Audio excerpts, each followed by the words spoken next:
Aksi heroik dilakukan seorang emak-emak di Pondok Aren, Tangerang Selatan.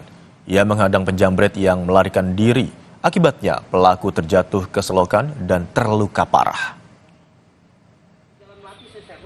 Penjamret ini ditangkap polisi dalam kondisi terluka parah di kepala.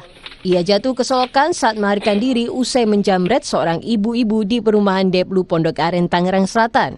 Peristiwa ini bermula saat korban berjalan kaki menuju pasar. Pelaku yang sudah mengintai dari belakang tiba-tiba merampas tas korban. Spontan korban berteriak meminta tolong.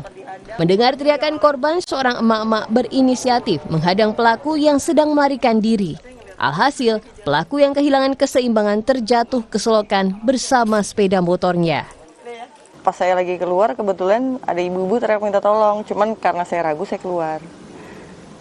Ibu langsung nunjuk jambret karena nggak ada lagi orang yang lewat, dia doang, ya saya hadang. Ya itu kebetulan kena juga sih, karena stang motor mungkin dia oleng langsung masuk got. Pelaku akhirnya ditangkap oleh polisi. Dari penyelidikan, pelaku telah melakukan penjambretan lebih dari sekali.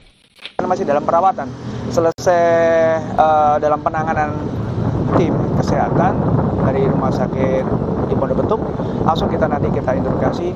Kemungkinan kami duga bahwa pelaku itu sudah sering ya melakukan aksinya. Mudah-mudahan bisa terungkap. Ada 2 kejadian yang kemarin yang pelaku jambret, mudah-mudahan jaringan dari dia.